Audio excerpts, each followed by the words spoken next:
Salut tout le monde, bon 31 décembre. Je peux pas dire joyeux Noël, c'est fini. Je peux pas dire bonne année parce que c'est tantôt. Fait que bon 31. Pré-bonne année, en fait. Pré-bonne année. Faut tout un titre inouï différent de nos jours. Fait que. Mais évidemment, la tradition du 31 qui est évidemment incontournable, c'est celle du bye-bye. Évidemment, à chaque année. Surtout maintenant, hein, c'est oui. Avec les nouveaux paramètres d'écriture, d'humour. Oui. Toujours un grand défi de voir jusqu'où est-ce qu'on peut aller. Oui. Qui va rire, qui va être offusqué et qui de mieux pour en parler, évidemment, que Simon-Olivier Fecteau, qui est un grand chum aussi. Fait que j'ai comme un feeling que ça va dans la toute direction. Je peux vous dire ça parce qu'on vient de le taper, je fais une intro après. Fait que je dis ça de même. Mais j'ai voulu soutirer des scoops. Oui. Mais en fait, c'est ce que j'ai trouvé surtout le fun.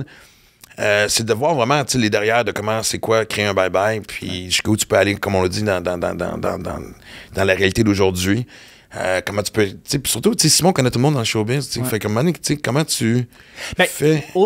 Non seulement ça, mais moi, qui était un réalisateur, de voir un autre réalisateur que j'admire, je veux dire, moi, je le suivais depuis les. Ah, ça s'entend de Man Crush. Ben, Chris, oui, là. T'as pas le choix. Là.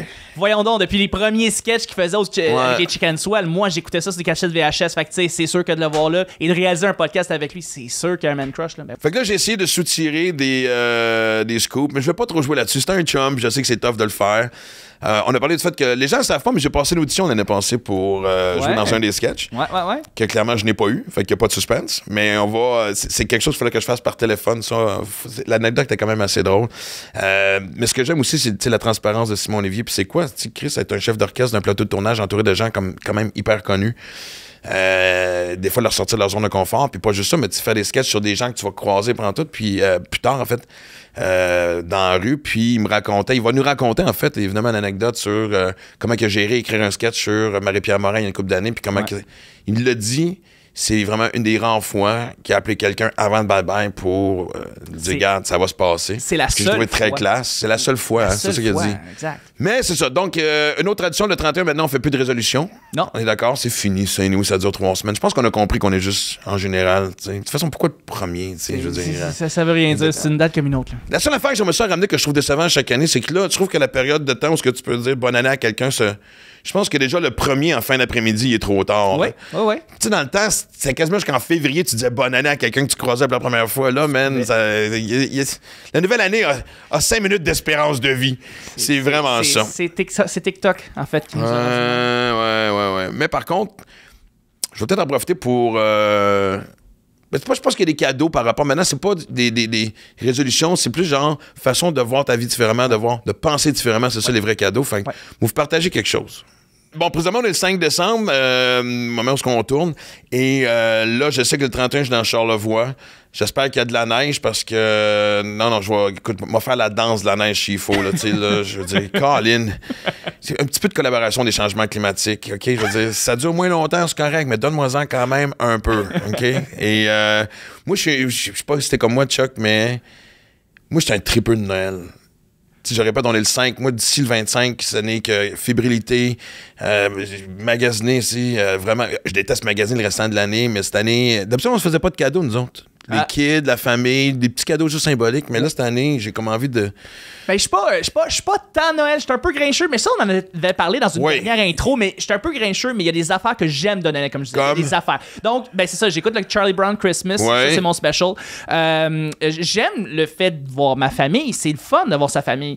Mais le stress du magasinage, la pression qu'on se donne, qu'on devrait pas se donner. Mais qu'on se donne... Exactement. Tu viens de dire, on n'est pas obligé de se la donner, tu sais. Je veux dire, je sais pas. Moi, j'aime ça rentrer dans un centre d'achat, que tout est décoré aux couleurs de Noël, puis... Non, je te dis, quand ça finit le 26, c'est vrai parce que moi, je passe toujours Noël chez ma cousine, puis elle, le 26, elle défait l'arbre. Elle me brise le cœur, puis elle sait que j'haïs ça.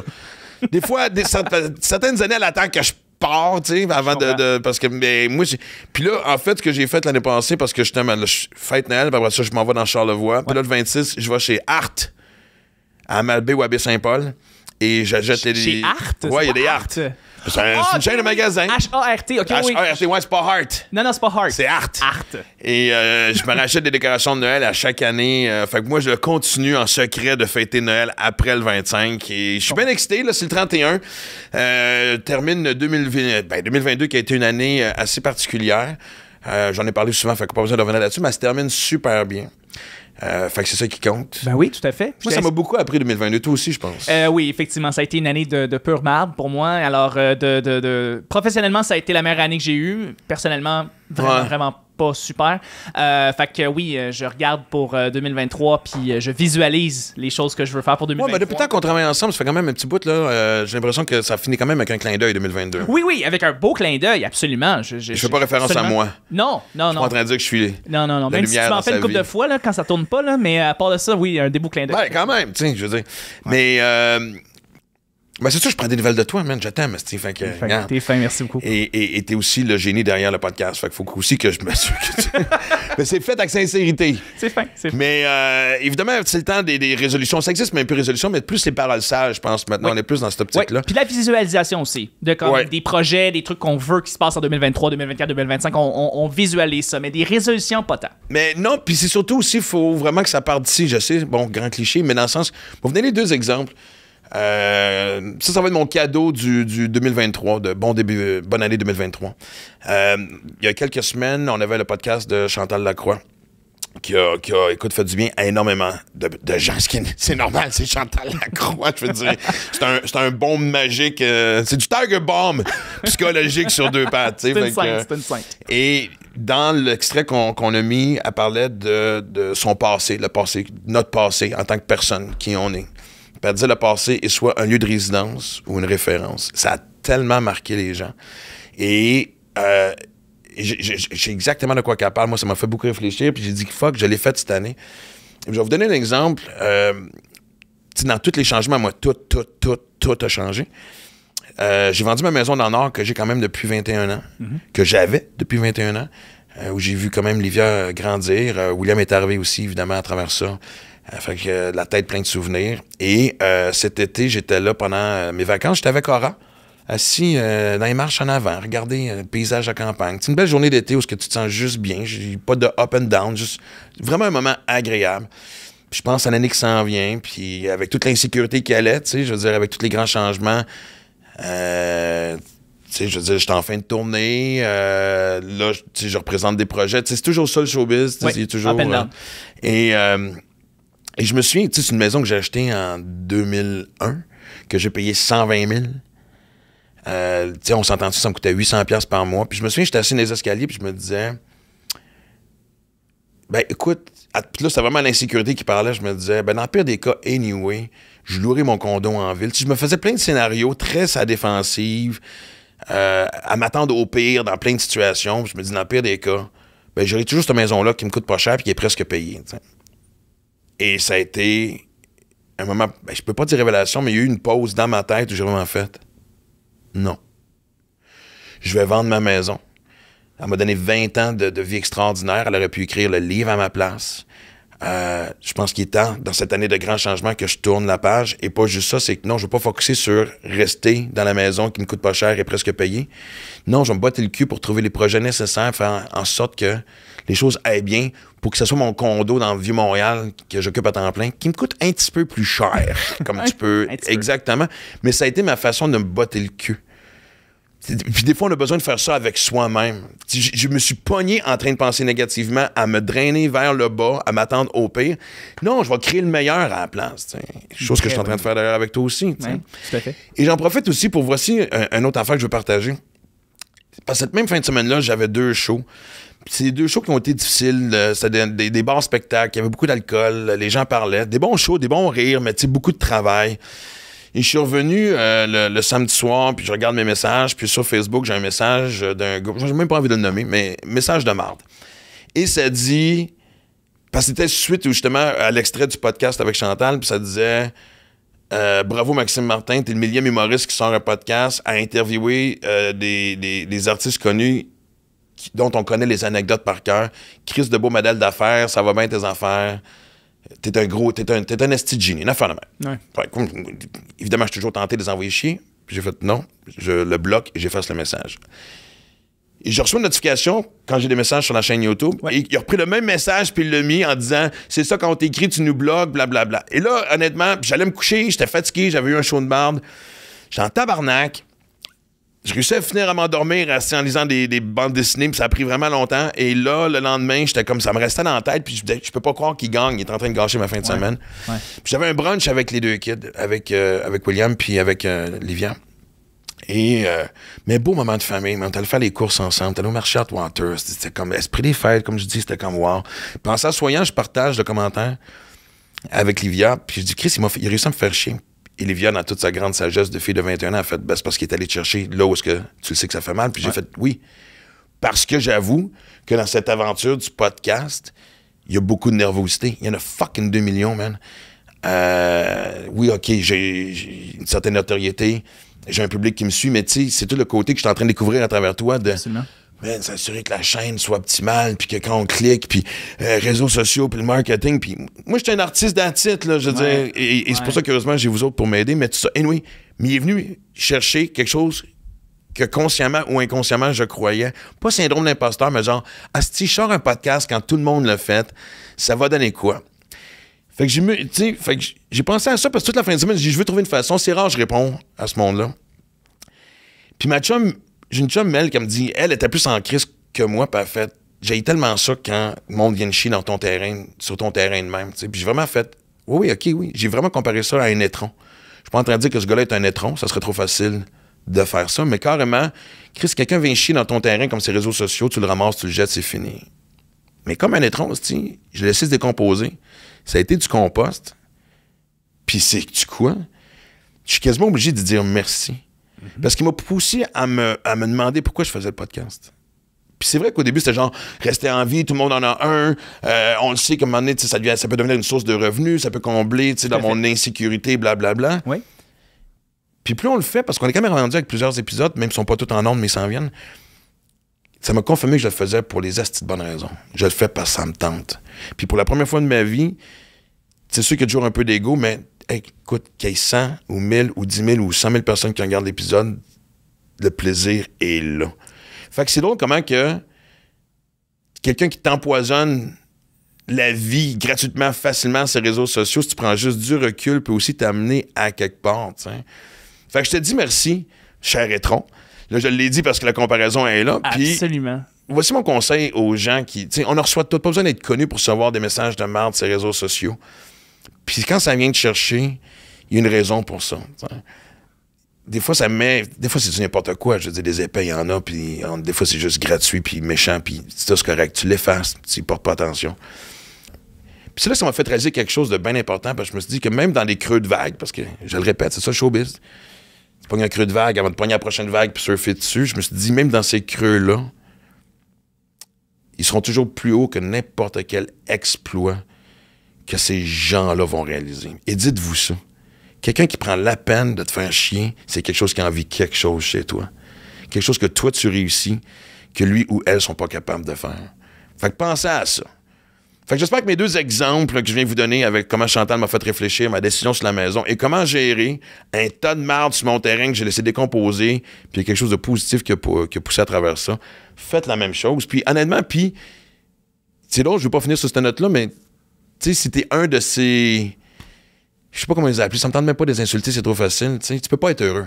Tu peux pas me croire. Tu peux pas me faire croire que d'écrire sur la page du Monde, c'est quelque chose qui reflète le bonheur que tu vis dans ta vie. Fait que Chris, man, sais-tu quoi? Moi, j'ai eu un éveil par rapport à quelqu'un qui m'a envoyé chier. J'espère qu'avant d'envoyer chier quelqu'un la prochaine fois, tu vas peut-être penser à pourquoi j'ai envie d'envoyer chier cette personne-là. C'est quoi qui me dérange chez moi? Fait que, hey tout le monde, bon 2023. Je sais que ça s'appelle Deal avec, on va brasser de la merde. C'est territorial, la politique. Tu fais plus de beatbox. J'ai jamais fait de beatbox. On-tu vraiment en train de parler de ça? OK. Le podcast à qui, finalement, de cette affaire-là? OK, je suis seul, c'est correct. C'est correct. J'invite des chums, là. Fait que, tu sais, j'ai le goût de... Ding, ding, ding, ding, ding. Bienvenue dans mon monde, OK. Moi, j'ai recommencé à courir il y a 2 mois maintenant. Puis j'ai aussi perdu 20 livres depuis 2 mois à peu près. Pour vrai? Ouais, ben mettons depuis 3 mois, j'ai perdu 20 livres. Juste l'exercice ou la bouffe aussi? Bouffe. Stress? Bouffe. Non. Bouffe et exercice. Non, c'est très volontaire. Là. C'est pas... il fallait que je perde du poids d'un. Mais de 2, quand j'ai recommencé à courir, j'étais pas capable de courir 2 km. Ça fait pas longtemps, là. OK.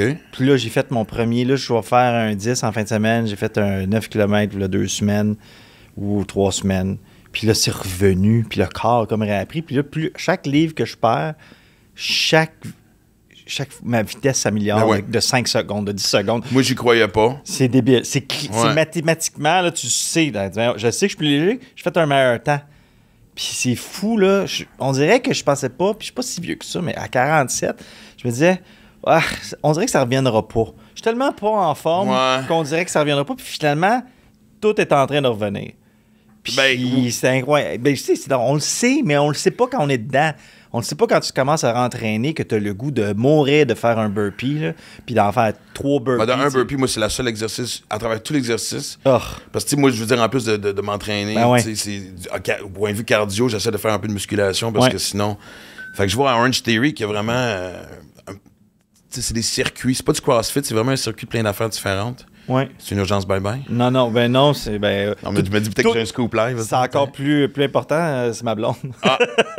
Bien répondu maintenant que les caméras sont allumées, mais c'est du quoi ce qui me surprend que tu as réussi à perdre 20 livres dans les 2 derniers mois? C'est que justement, tu es en plein dans le bye-bye. Puis c'est ce qui est un stress. Qui est un gros stress. Et dans ce temps-là, le cortisol gobe tout. Fait que bravo, man. Mais ça, c'est ça qui est bizarre avec le bye-bye cette année. Puis ça me fait peur. Ça me fait peur parce que je suis zéro stressé. Pour vrai? C'est la première fois en 7 ans, mettons, puis c'est la 7e année. C'est-tu déjà 7? Déjà 7, man. Ça fait trop longtemps. Oh, arrête! C'est la gig que tout le monde veut. Ouais. Hey, 7 ans, man. Mais c'est la première année que je suis pas... Je suis comme relax. Puis je pense qu'on est en train de faire un bon show. J'ai peur que je suis tellement relax que on va se planter le 31. Mais... Je pense qu'on est en train de faire un bon show. On a fait plein d'erreurs dans le passé qu'on sait comment ne pas refaire. Il me semble qu'on travaille bien, puis je fais pas de cauchemars, je fais pas de... C'est la première année? Ou tu as vu que depuis 7 ans, à chaque année, le stress diminuait? Ou là, vraiment, ça fait rounk? À chaque année, mais cette année, c'est particulier. Jusqu'au point que, oui, je suis capable de perdre du poids pendant le bye-bye, puis de dormir, puis de pas avoir de cauchemars. Tu sais, c'est sûr, j'ai des petites angoisses des fois, mais ça n'a rien à voir avec l'ampleur de ce show-là qui, on s'entend, il peut être assez violent quand ça va mal, tu sais. Ouais. Fait que, mais je sais pas si c'est moi qui ai rendu naïf. Légèrement. Ben, c'est là, on en parlait avant que le show, avant que le podcast commence, puis on se disait, c'est comme un procès provincial annuel. Ouais. Mais en même temps, ça soulage-tu de savoir que peu importe ce que tu fais, il y a du bon, il y a du mauvais. S'il y a quelque chose qui ne fera jamais l'unanimité, c'est le bye-bye. Ah, c'est clair. Puis, tu sais, nous autres, ce qu'on a fait depuis une couple d'années, c'est, en tout cas, c'est... Moi, je prends les commentaires... Tu sais, j'en reçois des milliers, là, honnêtement, après le bye-bye. J'en lis des milliers sur Twitter, Facebook. Ben... C'est pas un peu de la torture, ça? Ben, je lis pas tout. À un moment donné, je lis pas tout parce qu'il y en a trop, parce que c'est fou, mais... Ce que je fais à cette heure, à la place de lire individuellement, ben j'ai lu individuellement, mais tu regardes juste le ratio. Tu regardes le ratio. C'est comme sur 50 commentaires, il y en a combien de bons et combien de mauvais. Puis à partir du moment qu'on a 80% et plus, 80% de bons commentaires, ben pour nous autres, c'est un gros succès, là. Parce qu'on s'entend s'il y a une place que le monde aime ça, dire ce qu'il pense de façon méchante et gratuite, c'est les réseaux sociaux. Je sais pas de quoi tu parles.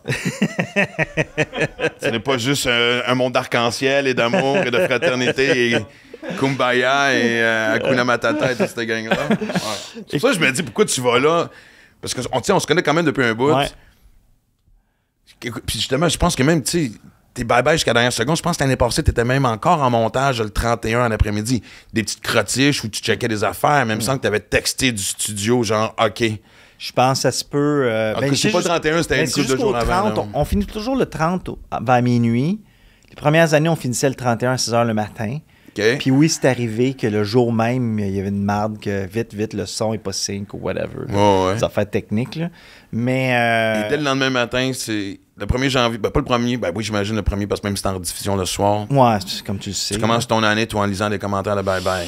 Ben, on dirait que ça fait des mois que tu travailles sur quelque chose, puis ta réaction, c'est là. Puis même pendant le bye-bye, quand il y a... Tu sais, là, ça fait 2 années de COVID de suite, mais quand il y avait des parties, mettons, chez nous, pendant le bye-bye, moi, j'étais pas dans le party. Je regardais juste mon téléphone, voir chaque sketch, c'était quoi les réactions live. ça s'enlignait. Sérieux? Ben, c'est parce que le show, je l'ai vu 85 fois. Fait que je suis comme tanné de le voir. Il y a un moment donné où justement, t'as pas eu ce recul. Ben, tu l'as eu à quelque part. Non, mais je viens de finir de travailler la veille. Tu sais, c'est pas comme si ça fait 3 semaines qu'on a fini, je suis chez nous, je chill avec des... Je chill pas pantoute, ça va me prendre 4-5 jours avant de chiller, là. Mais là, sais-tu quoi? Cette année, je vais peut-être chiller. Je me sens... Je suis pas brûlé, je suis zéro brûlé, là. Mais tu vois comment on est mal fait? Tu sais, parce que... non, mais dans le sens que, tu sais... Non, mais c'est parce que... Tu sais, tu dis à chaque année, il y a une angoisse qui est normale. Tu sais, je veux dire, c'est un des ultimes rushs d'adrénaline du show business. Ouais. Puis c'est vraiment, c'est pas un sprint, là, c'est sur des mois, là. Fait que, et là, parce que cette année, tu réussis à relaxer parce que la confiance, l'expérience est là, tu te remets en question parce que t'es pas nerveux. Qu'est-ce qu'on est mal fait? Non, mais... Comment ça se fait, je suis pas nerveux? J'aimerais ça mal dormir. J'aimerais ça mal manger. Où sont mes brûlures d'estomac? Fuck, il se passe quelque chose d'anormal. Non, mais tu dis, j'ai-tu poussé assez fort? Est-ce que je suis pas nerveux parce que j'ai été paresseux? Est-ce que je suis pas nerveux parce que on n'a pas checké assez les dossiers? Mais il me semble que oui, puis il me semble qu'on a des bons sketchs. On va le savoir le 1er janvier. Mais à un certain moment donné, puis je sais pas si c'est parce qu'on vieillit ou c'est parce que c'est un mélange d'expérience, de vieillir et juste de prendre du recul en général, d'apprendre à vivre avec un peu plus zen, là. Mais ça fait du bien d'être moins en état de panique comme au Vietnam. Ben, je ne peux pas comparer avec la guerre, mais tu sais, comme... Non, mais c'est de trancher un peu, là, je veux dire, on s'entend, là. Ouais, tu sais, c'est... Hey, les premières années, là, la première année, j'ai commencé à faire des cauchemars au bye-bye au mois de mars. Mon premier cauchemar. Ah, le show n'est pas livré. Oh, mon Dieu! Puis là, tu sais, au mois de mars, ça, c'est 10 mois avant la diffusion. C'est 5 mois avant qu'on commence à travailler. Fait qu'on s'entend, là. Des cauchemars, gros cauchemars, tu te rentres dans la nuit tout le long de l'année. Fait que là, imagine quand ça commence au mois de mars, tu regardes ton calendrier en disant il me reste combien de X tu sais, à mettre dans le calendrier avant d'arriver au 31. Ouais. Mais c'est fou à quel point on s'habitue à tout. C'est fou à quel point. C'est réconfortant à gousser à quelque part, là. C'est vrai. Moi, j'ai commencé, puis je veux pas faire de promotion là, de jeûne intermittent, mais j'ai commencé ça, tu sais, il y a 2-3 mois, fait que j'ai perdu du poids. Mais au-delà de la perte de poids, qui est une affaire, c'est fou à quel point le corps s'adapte. C'est-à-dire que là, je mange 2 fois par jour, mettons entre midi et 6, puis j'ai pas tant faim que ça. Je me dis, mon Dieu, je vais tout le temps avoir faim, je vais tout le temps... C'est pas ça qui arrive. Moi, puis ça s'habitue vite, comme la même chose. Quand j'ai coupé la viande rouge, j'ai vu la différence tout de suite. Dans le point de vue d'énergie. Moi, honnêtement, je suis à 80% du temps poisson, fruits de mer. C'est quelque chose que j'adore aussi. Okay. Viande rouge de temps en temps. C'est drôle. Puis quand tu le dis, comment le corps réagit, tu sais, des fois, je vais aller faire l'épicerie, puis je vais me diriger vers un steak parce que mon corps me dit « Hey, moi, ce soir, une bavette, là, ça me tente. » Ouais. Fait que, tu sais, je trouve qu'une fois que tu es connecté avec toi-même, puis que tu commences à t'occuper de toi, puis de toute façon, il le prouve de plus en plus, tu sais, je veux dire... Tu sais, que ça soit bien manger ou faire de l'exercice, c'est comme une bonne façon de vivre. Ben, c'est surtout aussi une bonne façon de t'occuper de ton mental. Le lien est crissement clair. Là. Évident. Tu sais, honnêtement, si dans une période de stress, tu peux te permettre d'aller bouger, tu vas voir la différence que ça va faire, mais que tu reviennes t'asseoir à ta table pour faire face à la situation X, Y, Z. Hey, mais ça, c'est une affaire. Je m'entraîne 2 fois par jour. Depuis 2 fois par jour? 2 fois, mettons. 2 fois, ça me confronte, ça. 2 fois une demi-heure, mais 2 fois pareil. Okay. Ouais. Plus 2 fois pareil. Mais le matin puis le soir. C'est génial, tu repars ton métabolisme. Ben oui, c'est ça. Puis. Chuck prend des notes. Ça a peut-être aidé. ça a peut-être aidé pour le stress qui est comme bas cette année, tu sais. Probablement que ça l'a aidé. Mais c'est-tu aussi le fait que là, on sort un peu de la pandémie? Parce que veut pas tourner dans les 2 dernières années, c'était aussi assez rock'n'roll. En plus de gérer le stress d'un bye-bye, c'était vraiment pas des situations de tournage habituelles.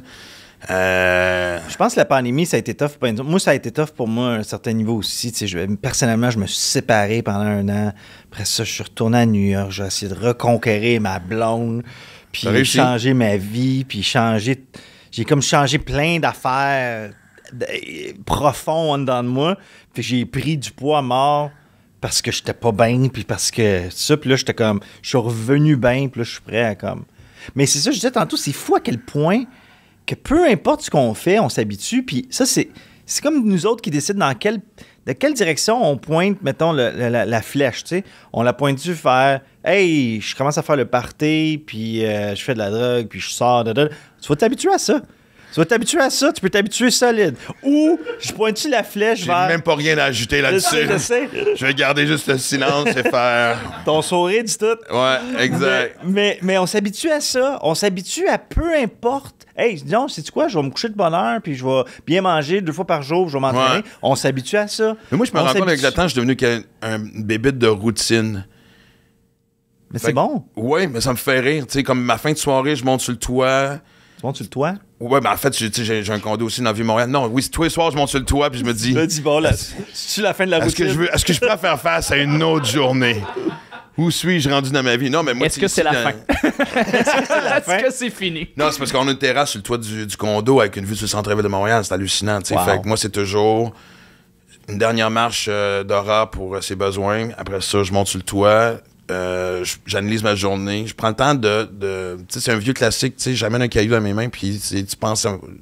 C'est quoi... Quelle est la chose pour laquelle tu as le plus de gratitude dans ta journée, puis ça fait juste te voir toute ta journée, puis tu te rends compte que même un bout qui était rough, c'est bien réglé. Puis je pense que c'est important de prendre le temps de voir des fois aussi les feux que tu as éteints. Après ça, c'est... j'ai recommencé à lire des BD. En tout cas, c'est fou. J'aime ça. Je trouve qu'il y a un confort dans être devenu... Parce que moi, s'il y a quelque chose que j'ai toujours détesté dans la vie, c'est la routine. Ouais. Puis là, c'est devenu un point de repère. Puis tu sais, tu parles de 47 ans, 53 ans. Moi, comme tout le monde, j'ai eu peur de vieillir. Ouais. Je suis en train de vieillir. On en parlait avant que ça commence. Tu sais, je commence à développer de l'arthrose. Ouais. Moi, écoute, le lendemain de mon full Ironman, ça fait pas si longtemps que ça. La première fois que j'ai fait un full Ironman, m'a pris 13 heures. Il y a 4 ans de ça. Ouais. Le lendemain, j'ai pris mon vélo pour aller travailler. Wow. Hier, j'ai couru un 8. Je l'ai senti quand je me suis réveillé pendant la nuit pour aller à la salle de bain. J'ai fait tabarnak. Puis je refuse cette acceptation-là de tu vieillis. Je suis en train de vieillir. Par contre, qu'est-ce qu'au point de vue que pour la tête, c'est le fun. Tu sais, l'expérience de vie, comme tu dis, être capable, tu sais, le calme que tu as présentement, c'est un résultat de bien des choses, entre autres ça. C'est le fun, ce côté-là. Mais je pense que, tu sais, c'est quelque chose qu'on apprend consciemment ou inconsciemment, mais la différence entre le plaisir et le bonheur. Oh, attends une minute, vas-y. Ben, c'est que le plaisir, c'est du. Tu sais, c'est le plaisir. Ben, c'est assez simple. Le plaisir, c'est, hey, je sors un soir, soit on a un one night avec une fille, ou prendre la boisson, prendre la drogue, ou le plaisir, ça peut être manger un fucking gros gâteau. Le plaisir, c'est du court terme, OK? Puis c'est le fun, ça te donne de l'adrénaline. Ultimement... Un petit one night avec soi-même, finalement. Un one night avec soi-même, whatever. Mais ça, c'est le plaisir. Puis c'est important d'avoir du plaisir dans la vie. Les réseaux sociaux, c'est plein de co-plaisir. Tu reçois un like, c'est du plaisir. Puis ça, c'est le fun. Mais c'est comme le dernier élément dans la vie pour être heureux. Parce que c'est juste la surface. Mais ce qui nous rend vraiment heureux, tu sais, puis ça change pour chaque personne, mais ça change pas tant pour chaque personne. C'est des relations profondes. C'est d'avoir un équilibre. C'est des affaires de base comme dormir, être aimé, avoir une place que tu es bien quand tu habites, avoir un travail que tu aimes. Des affaires de la fondation de ta personne. Puis ça, c'est la base. Le reste, le plaisir. Puis ce qui est top dans notre société, c'est qu'on est une société de plaisir. C'est une société que tu marches dans la rue, tout ce qu'on t'offre, c'est du plaisir. C'est du fast-food, c'est des sorties, c'est des chars qui vont vite, c'est des petites affaires pour combler cette espèce de vide-là que ta vie est mal structurée. Ta vie est mal structurée. Ouais. Fait que moi, ce que j'ai fait depuis 2 ans, ça a été de retourner à base. Comment ça, je suis malheureux? Comment ça, si j'ai 45 ans? Ben, si vraiment tu es allumé, j'espère que tu as profité. Je parle aux gens en général, évidemment, pas juste toi. La pandémie était ce moment-là parfait parce que tu avais 2 options. Creuser un trou pour aller broyer dans le fond. Ouais. Ou faire, OK, c'est peut-être le temps d'être capable de répondre à ces grandes questions-là que j'ai. Puis, tu sais, ça fait quoi? Ça fait 4-5 ans qu'on se connaît? Peut-être plus. Ouais. Puis on se voit peut-être 2-3 fois par année. Puis je me souviens, la première fois qu'on avait été justement manger ensemble, c'était suite à un article que j'avais écrit dans le Journal de Montréal. Ouais. Puis c'était drôle comment on se ressemblait parce que 2 astis de bébites qui se posent 1000 questions par heure. Pas des petites questions de qu'est-ce que je vais manger à soir, là. Mais des espèces de, tu sais. Ouais. Là, je me rends compte, tu sais, ça fait quoi? Ça fait quand même un bout qu'on s'est pas vu, on s'est parlé une couple de fois, mais moi, c'est pas le même Simon Olivier Facto que j'ai d'en face pendant tout, là, en ce moment. C'est palpable, la différence. Et vice-versa, c'est-à-dire, toi non plus, toi aussi, comme justement par rapport à l'article que tu avais écrit à l'époque, qui était sur... Attends un peu. Cet article, c'était sur... Les relations à court terme, c'est ça? Non. Ah, je me souviens plus. Mais en fait, je sais que c'était la base parce qu'on parlait de... C'est pas les relations... Ou dans la quarantaine. Écoute, je me souviens plus, mais c'était quelque chose autour de... Me semble, en tout cas, c'était quelque chose par rapport au plaisir. C'était pas quelque chose par rapport aux valeurs profondes. Puis moi, ça a changé... Justement, la pandémie a comme changé mon... OK, comment ça, je suis pas bien? J'ai de l'argent. Tu sais, je suis pas Bill Gates, mais je suis pas Bill Gates, mais tu sais, j'ai assez de sous pour être bien, j'ai assez de succès pour être bien, je peux faire ce que je veux quand je veux, j'ai du temps, puis pas bien en dedans, pas en tout. Fait que tu fais quoi? Ouais. Comment ça? Puis après ça, tu passes en arrière, tu dis, asti, il manque des morceaux dans ma structure de base, de vie. Comment ça marche?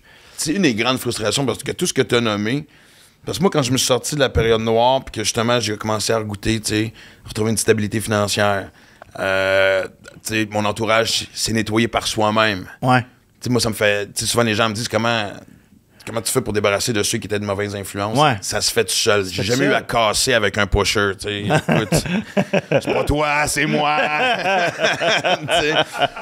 Fait que, les shows rentraient, tu sais, tout est un succès. La série avec ma fille, puis par moment...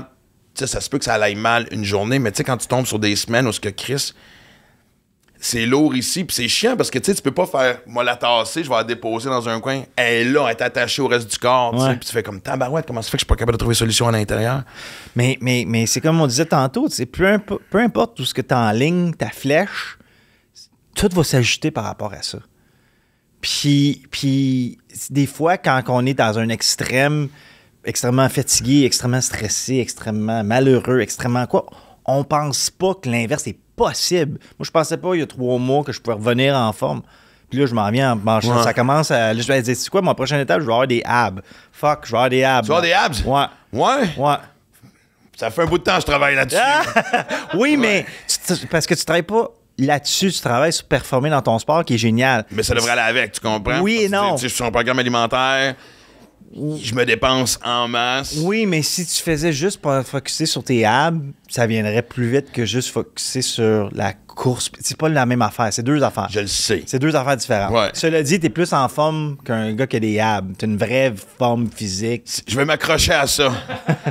Ouais. Honnêtement, à chaque fois que je vais arriver puis je vais avoir une revue avec un gars qui a un 6-pack, il va faire pfff. Mais... Non, mais je me dis au pire... Donc, à travers la discussion qu'on vient d'avoir... Je veux des abs. Le vrai bonheur, c'est des abs. Non, ça me fait juste... La paix intérieure passe par le 6-pack. Non, je pense que ça me fait juste comme un idéal à atteindre que peut-être j'atteindrai pas, mais que ça va juste me garder on pour dire, hey, c'est quoi? C'est une forme d'objectif. C'est une forme d'objectif, c'est juste ça. Mais tu parles de courir, tu te mets-tu que des objectifs de genre, j'aimerais ça participer à tel... Parce que moi, honnêtement, je suis un gars de carotte, puis je suis un gars d'échéancier aussi. Ouais. Fait que moi, tu sais, j'ai l'air d'un gars craqué parce que je participe à bien des événements. J'aime ça parce que j'aime l'ambiance puis j'aime d'être entouré de ce monde-là. Mais ça me prend ça. Tu sais, si je veux, au mois de janvier, mettre mes running shoes, même s'il fait moins 20, de savoir que j'ai un triathlon, peu importe qui s'en vient, c'est ça qui me botte le cul. Ouais. S'il y a rien, ça se peut que je reste devant la TV. Puis ça, ce qui était tough au point de vue entraînement pendant la pandémie, parce que tout ce qui était... marathon, triathlon s'annulait anyway. Fait que, il y a bien des matins où je me disais, OK, c'est quoi ma motivation pour sortir aujourd'hui? Ouais.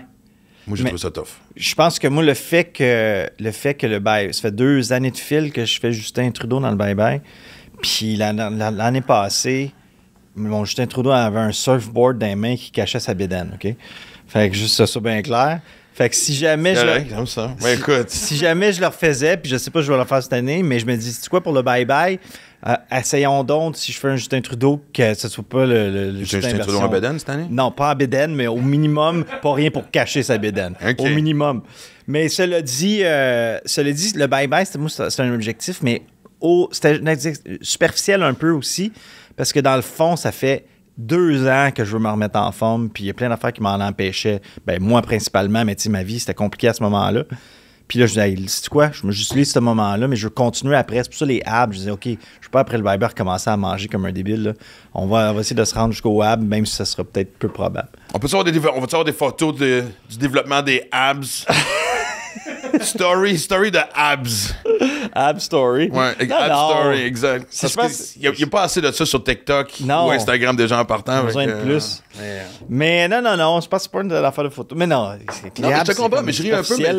Mais c'est pas superficiel. Les gens vont voir ça comme étant superficiel. Pourquoi ça serait superficiel d'avoir un corps que ça tente d'avoir ou de performer à un certain niveau? Je veux dire, ça prend cette espèce d'objectif-là. Moi, je déteste... OK, oui, je veux dire, il y a un grand classique des gens qui ne font que s'occuper de leur corps vont peut-être avoir un côté un peu plus superficiel développé, ou je sais pas c'est quoi leur motivation, ou si c'est une façon de combler leurs insécurités, mais c'est pas parce que forcément t'as un corps que t'aimes qui était aussi non plus. Tu comprends ce que je veux dire? Non, je pense que c'est une question de... Ça fait partie de l'équilibre dont tu parles depuis tantôt. Je pense que ta tête peut bien aller, tu comprends-tu?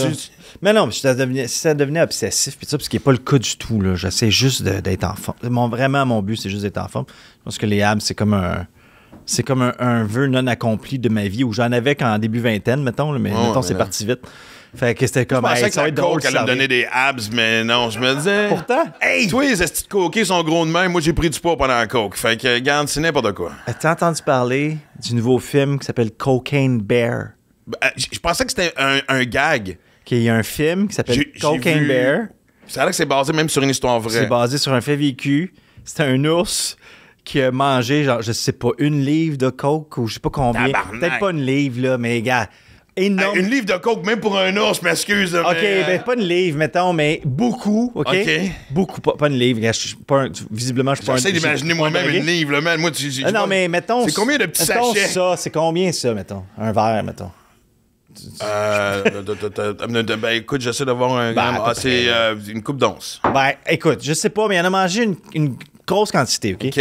Puis qui on peut-tu avoir d'infos là-dessus? Bien sûr, je suis sur Parfait. le moi, cas, parce que là, je vais avoir de la misère à me concentrer. Mon TDAH, je vais avoir de la misère à me concentrer tant que je sais pas exactement le montant de coke que l'ours a mangé. Mais j'ai vu juste le trailer? En fait, c'est juste une photo sur Instagram. Il y a un trailer, là. Oui, c'est le film va sortir en fait en février, fin février. Dans le fond, c'est un film américain et dont la sortie est prévue en 2023. Il s'inspire d'un fait réel qui est survenu aux États-Unis en 1985. Donc c'est un vrai, c'est ça. Et dans le fond, un ours noir américain trouve dans le bois de Géorgie une cargaison de cocaïne. Après en avoir avalé une brique, il entre dans une rage meurtrière à laquelle des touristes, habitants locaux et malfrats vont devoir survivre. Mais c'est sûr que, imagine, moi, ça à coke, j'étais désagréable, imagine un ours. J'ai comme trop hâte de voir ça. Mais oui, imagine un ours. Fait que c'est ça. Mais anyway, excuse. Non, mais écoute, moi, honnêtement, si je découvre le monde du podcast, là, on est rendu à une quinzaine de TP, mais je trouve ça vraiment génial parce qu'évidemment, en taillant ici, c'est sûr que là, depuis tantôt, je me retiens, on va finir par parler du bye-bye. Ça va être diffusé. Je me souviens bien de ça, la journée de la veille, on sort-tu le 31 ou le 30 ou le 31? Littéralement le 31. Donc, bonne année tout le monde qui nous écoute, évidemment, sont en train de dire OK. Mais, par rapport à ça, j'avais une question pour toi, justement. Moi, c'est par rapport aux remises en question, puis je sais pas si tu t'en allais par là, Max. Non, j'allais juste dire comment on a fait de parler du bye-bye par la course, arriver un ours prendre la poudre. C'est ça que je trouve extraordinaire d'un podcast. Non, mais c'est en fait parce que j'avais une question, j'en parlais avant avec du monde, puis on disait que c'est des gros projets qui demandent beaucoup, puis souvent quand tu arrives à la fin de ça, tu vas souvent te questionner par rapport au gros projet que t'as fait. Puis Mange Projet, c'est le plus gros projet télévisuel, on pourrait dire, du Québec. Surtout après l'année passée avec le record de code d'écoute aussi. Oui, exact aussi. Là. Fait que je me dis, est-ce que le 2 janvier... sûrement en question, genre, ta carrière, des affaires de même, parce que c'est tellement gros, puis ça t'a tellement vidé, puis ça t'a tellement amené à des endroits dans ta tête, puis dans ton corps, puis dans ton esprit que t'aurais jamais pensé que tu serais ramassé. Puis souvent, mais c'est ça qui se passe aussi en télé, mais dans tous les domaines où est-ce que t'as des crunch comme ça. Est-ce que tu te mets à questionner ta carrière, des affaires comme ça? Ma carrière, c'est gros, là. Non, vraiment. Non, mais je comprends. C'est comme s'il y a un postpartum, mettons. Là. Exactement, c'est ça, ou un blues. Mais moi, il me semble que, tu sais, on se texte souvent au début de l'année parce que je te félicite pour tout, puis tu mentionnes comment qu'évidemment, on dirait que là, ça te rattrape, évidemment, parce que là, l'adrénaline tombe, puis t'as jamais dit c'est mon dernier. Mais ça veut dire ça chaque année. Ouais, c'est ça. En fait, j'essaie de trouver une façon que tu le dises toi-même parce que je l'ai pas dit. Non, chaque année, j'y pense. J'y pense pendant aussi, là. C'est-à-dire que particulier, tu sais, 7, je trouve que ça serait un bon chiffre pour terminer, honnêtement. Là. Ouais? Je pense que oui. Mais j'ose pas dire rien d'officiel parce qu'on verra, puis on verra, mais...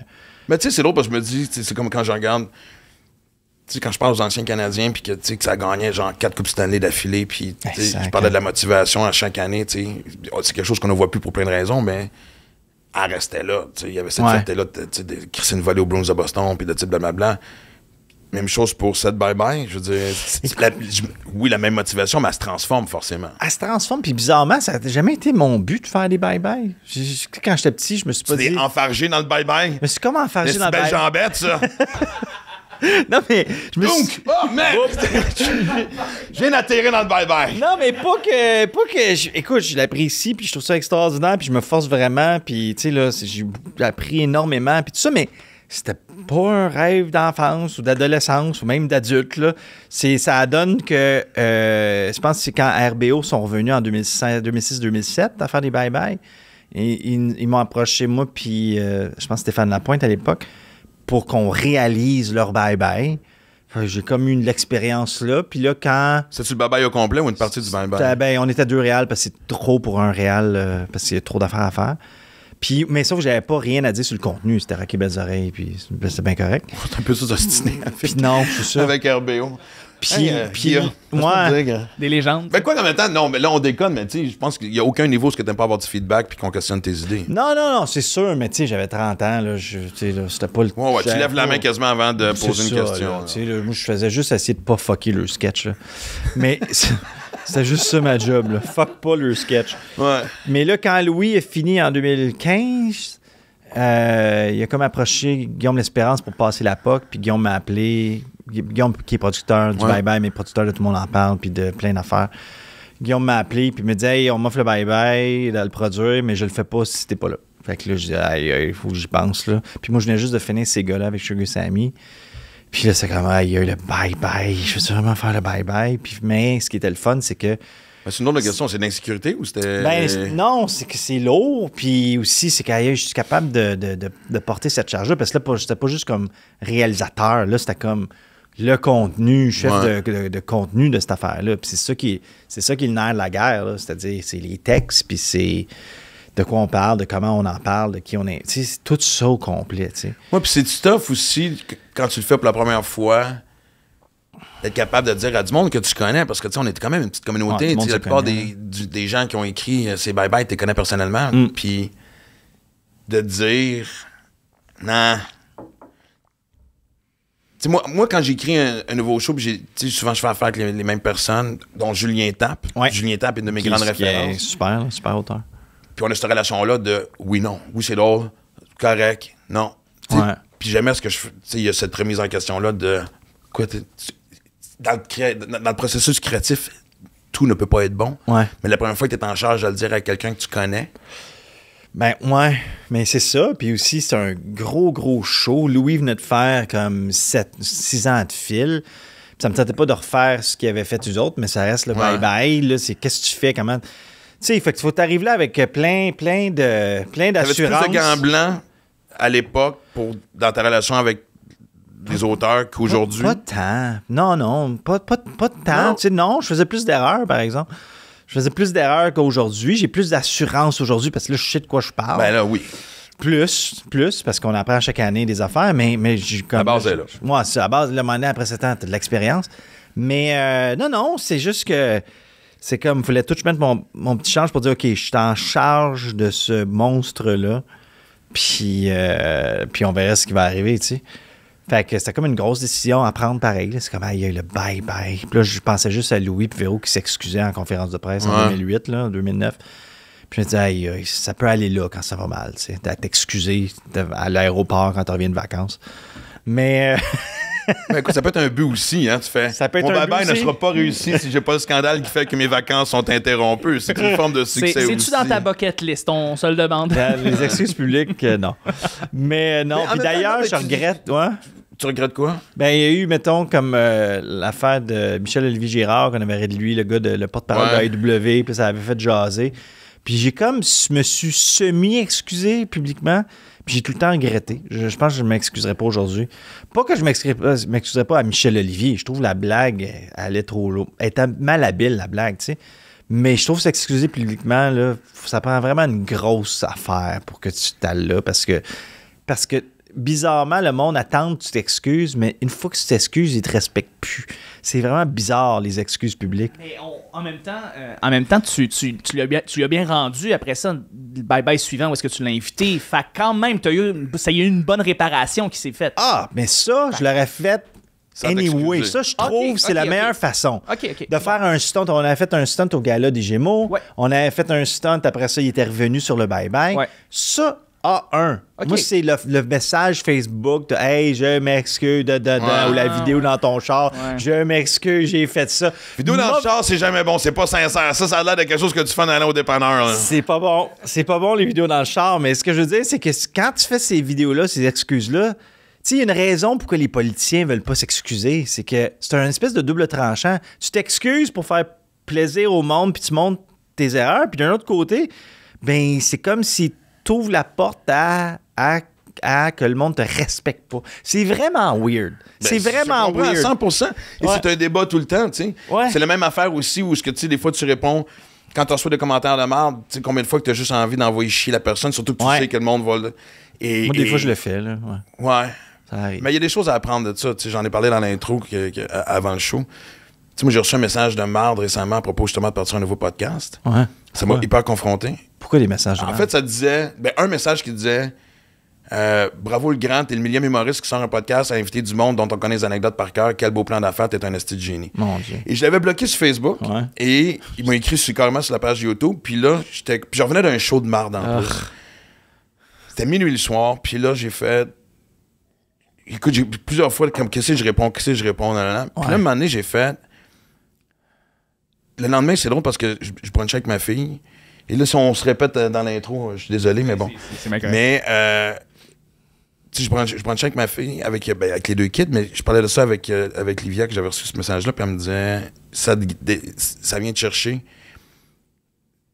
Si ça te dérange autant, c'est que ça vient chercher quelque chose que tu penses. Puis j'ai fait, oui, c'est sûr, on en parle. Ouais. C'est nouveau pour moi, le podcast. Il y en a fucking 2 millions juste au Québec, des podcasts. T'sais. Fait qu'il y a un peu, pas le sentiment d'imposteur, mais tu sais que t'embarques dans une jungle et tout ça. Puis ça a juste soulevé des insécurités que j'avais. Ouais. Et je finis par quasiment dire, j'avais quasiment envie de... Tu sais, j'en parle dans l'intro, mais j'ai failli écrire « Merci, le grand. » Merci d'avoir juste soulevé. En étant un étron, c'est des, tu sais, je veux dire, parce que quelqu'un qui fait ça, c'est quelqu'un qui vient chier sur ton terrain en général. Ouais. J'ai regardé les troncs se décomposer, puis il y a quelque chose qui a poussé, c'est ma réflexion positive de faire Chris, il a raison. Son opinion, je m'en calisse. Non, mais dans le sens que, tu sais, je veux dire. Mais il n'y a pas tard. Ça fâche parce qu'il n'y a pas tard. Exactement. Fait il y a tu sais, même dans le négatif, c'est sûr qu'il y a des commentaires d'épais, des troncs, de phrases, tu sais, va chier, tabarnak, whatever. Il n'y a rien de constructif. Je sais pas comment il a fait. En plus, il n'y avait pas de faute. Fait que c'est déjà en partant. Comme... Mais non, mais sérieusement, à travers le négatif, ça m'a comme poussé à voir des choses différemment puis à me convaincre pourquoi que je fais ça présentement. Pour le simple plaisir de le faire, puis ça donnera ce que ça donnera. T'sais. Mais tu sais, il y a une espèce de phrase qui dit dans l'arrière de toute blague, il y a une vérité. Mais des fois, la vérité, c'est juste que le gars, c'est un cave. Des fois, c'est ça la vérité. Oui. Des fois, la vérité, c'est pas toujours le message qui est vrai. Des fois, la vérité, c'est vraiment autrement l'angle qui est comme ah ouais, c'est juste un esti d'épais. Là. C'est aussi en fait des gens qui sont souvent très très seuls. Fait que quand je vois des commentaires négatifs de même, puis Dieu sait, jongle avec tout le monde. Podcast présentement, puis de voir tout le temps ces commentaires-là qui reviennent, tu prends un petit peu pitié pour eux. Ben, c'est ça. J'essaie de... Oui, parce que, tu sais, je me dis qu'il y a un petit manque d'amour à quelque part là-dedans aussi, tu sais. Puis moi, ça me fait toujours rire, parce que moi, la réponse que j'ai toujours envie de dire, puis je l'ai dit dans l'intro, mais c'est genre... Puis je le dis aux gens qui nous écoutent, même dans le creux de ma carrière, parce que, tu sais, tu le sais, Chris, nos carrières sont jamais parfaites, à part Louis-José Hood. Le tabarnak! Tu sais, je veux dire, il y a toujours des hauts et des bas, mais tu sais, ce que j'ai toujours envie de répondre, c'est même dans mes bas, mes creux seront toujours plus hauts que n'importe quel succès que toi t'as accompli. Ouais. Parce que si t'as le temps de juste faire chier sur les réseaux sociaux, ta liste de succès doit pas être énorme. Doit pas être si grande. Non. Non, c'est clair. Tes relations saines, tes accomplissements personnels, d'après moi, sont pas beaucoup de trophées sur une étagère. Non, de la vie, tu sais. Mais moi, je me souviens, la pire affaire que j'ai répondu. La pire affaire que j'ai répondu à quelqu'un, puis après ça, je me suis dit, OK, il faut que je me calme. C'est dans le temps que Ferrandez est ta mère. Il était mère de l'arrondissement du plateau. Puis il faisait plein de mesures, puis tout ça. Puis je me souviens plus qu'est-ce qu'il avait fait. Puis là, j'étais comme fâché à ce moment-là, dans ce temps-là. Puis il y a quelqu'un que je m'obstinais à propos des vélos, whatever. Puis là, il m'avait répondu quelque chose, une réponse un peu fabriquée, idéologique, mais pas nécessairement réfléchie. Puis là, j'avais écrit « Enlève la graine de farandise de ta bouche, puis réfléchis un peu. » Moi, je pense que quand que tu insultes quelqu'un avec une image aussi forte que le pénis d'un politicien dans le fond de ta gorge, c'est quand même réussi. Fait que là, il avait répondu « Quoi? » C'est comme... Le compte de Simon Olivier s'est-tu fait hacker? Là j'étais bien compris. Mon Dieu, Simon Olivier, un ours sur la coke. Ouais. Là, je me dis, hey, c'est quoi? Je pense qu'il faut que je chill. Je pense que je peux canaliser cette créativité-là ailleurs. Mais... Non, mais c'est parce qu'à un moment donné aussi, c'est parce que si personne les remet à leur place... Ah, des fois, là... Sauf que tu sais que c'est peine perdue, parce qu'une fois que tu commences, ça finit plus, parce qu'ils ont juste ça à faire.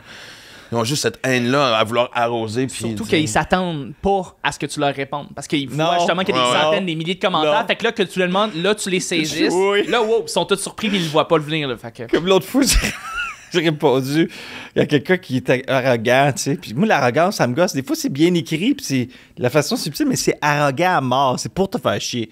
Moi, j'ai répondu récemment, j'ai dit « Bravo, t'as gagné l'Internet aujourd'hui. Ton prix me crissait patience. » Avec un bonhomme sourire et un trophée. Puis après ça, le gars, il réécrit, puis là, je l'ai bloqué. Je dis « Sac ton camp, là. Ouais. Arrêtez. Le monde va en pêche. Ils veulent te fâcher. » Puis ça marche, des fois. Ça marche très bien. Moi, je t'ai dit, j'ai pensé pendant 24 heures. Ben oui. Puis tu y penses encore là, t'en parles là. Ben, c'est parce qu'il y avait ce sujet, puis je l'ai réglé justement dans l'intro du podcast. Puis à quelque part... Non, mais c'est con à dire, mais il y avait une espèce de leçon de vie, comme je t'ai dit. Le fuck you aurait été facile. Ouais. Mais Chris, je suis quasiment obligé de le remercier d'avoir fait ça.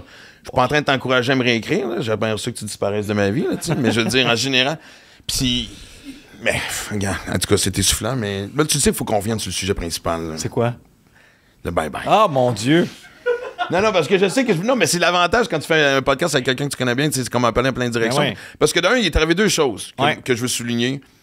Un, j'ai failli jouer l'année passée. Oui. Puis en quelque part, j'ai bien aimé pour raconter l'anecdote bien vite parce qu'on peut, tu m'envoies, tu dis, hey, j'ai pensé à toi pour un sketch. Ouais. C'était la parodie de la pub de Georges Saint-Pierre. Ouais. Fait que tu me donnes un peu de directive, mais pas trop. Non. Là, déjà, chez nous, déjà, si je suis pas à l'aise, déjà, je suis en train de. Tu sais, je répète même pas mes textes chez nous parce que je suis pas bien. Je vais le faire devant, mettons, un metteur en scène ou moi, je vais le faire en général sur scène. Mais là, puis ça marche bien. Écoute, puis tu sais, Georges, j'en ai beau sur scène. Puis là, je te jure, tout le long que j'essaie de faire l'audition, on va appeler ça de même, c'est quand même une parodie de Georges Saint-Pierre et je t'avoue, je le croise de temps en temps. Il y avait ce côté-là de à quel point il faut que je m'excuse si jamais j'ai le rôle parce que je le fais passer pour un peu imbécile, tu sais. Fait que. Et. Je l'ai essayé une fois, c'était pas ça. Tu m'as donné des directives. Et après ça, j'ai essayé une deuxième fois, puis tu as fini par venir dire, regarde. Mais j'avais aimé ta critique. Parce que tu me disais que c'était. On réussissait pas à décoller de l'image de Maxime Martin. C'est Bruno Blanchet qui l'a eu finalement. Puis Bruno, quand Chris il peut faire 1001 personnages en 2 minutes, tu comprends-tu? Marc Labrèche est capable d'ajouter de la folie. J'avais pas cet élément-là. Et. Moi, non, t'es plus, tu parles du cœur, puis c'est pas nécessairement bon pour quelqu'un qui fait une parodie. C'est-à-dire que toi, t'as des propos comme très... Ça vient d'ici, là. Ton humour vient là-dedans, c'est comme on te sent, tu sais. Puis pour la parodie, ça prenait comme un cartoon. Ouais. Puis il y a du monde de même, comme Bruno Blanchet, c'en est un, Marc Labrèche, c'en est un. Ils ont l'air des cartoons. Quand ils font des affaires, ça a l'air... C'est comme un bonhomme animé, puis eux autres, pas loin. Ben, c'est quoi, moi, ça me pas méchamment, c'est une qualité incroyable. Ben oui. Mais c'est juste que c'est un ton tellement particulier que pas tout le monde dirait Roy Dupuis, il serait vraiment mauvais pour faire ça. Là. C'est un autre deep, tu sais. C'est quoi, c'est que tu m'as prouvé que j'avais de la misère à... J'avais encore une peur du ridicule. Ouais. Puis, justement, ça fait 7 ans que tu le fais. Tu sais, je regarde tout le casque que tu as eu, c'est des gens tellement hyper polyvalents, mais tu es déjà arrivé qu'il a fallu que tu sortes quelqu'un de sa zone de confort puis que tu aies quasiment le talk comme un coach d'un boxeur dans le ring. Genre, il a fallu que tu pousses les limites de bien du monde? Écoute, c'est étonnant à quel point... Puis tu sais, je veux pas parler d'anecdotes précises, mais que des comédiens disons-nous, là, tu sais, du A+, là, quand les tops du Québec, que dans certains contextes, c'est pas ça. Puis là, tu dis, aïe. Mais ça arrive, je veux dire. Ça arrive, puis c'est pas ça. Mais pas que c'est pas ça, puis il arrive là, c'est du monde extrêmement talentueux, puis ouvert, puis tout ça, plein de belles qualités. Mais est-ce que oui, il a fallu que je pousse certains moments? Mais-en. Je veux pas dire que c'est du monde avec des égos, on a tout un égo. On a tout un égo. Mais c'est quand même du monde, tu sais, qui ont certains pédigrés, puis je veux dire, tu comprends.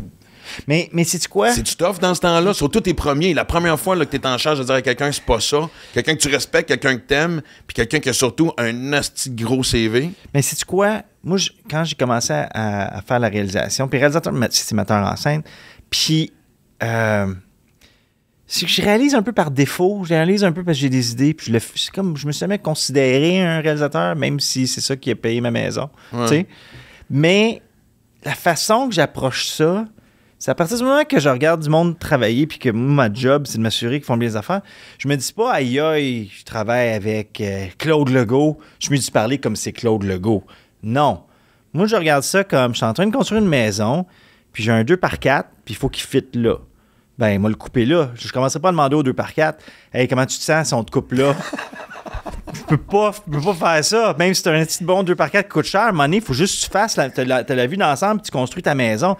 Mais ça va aussi avec l'ego, c'est-à-dire que je traite pas des gens, je traite tout le monde pareil. Il n'y a pas de différence entre un figurant qui a une réplique ou ton numéro 1. Ton numéro 1 sur le show qui a 20 000 répliques. Rien. Quand je parle... l'effervescence de partir au bye-bye. Fait que j'imagine aussi c'est plus facile des fois, justement, parce que, tu sais, c'est comme une espèce de... Non, mais... Il y a un côté cerise sur le Sunday à participer au bye-bye. Fait que j'imagine juste d'être là, c'est plus facile à gérer, justement, l'ambiance sur le plateau. Oui, mais il faut pas que tu fasses sentir... D'après moi, mon avis là-dessus, c'est que tu fais pas sentir, à peu importe qui joue, que c'est personnel. C'est pas personnel parce que je t'aime, c'est pas personnel parce que je t'aime pas. C'est juste que ce que je vois là-dedans, pour une raison ou pour une autre, ça marche ou ça marche pas. That's it.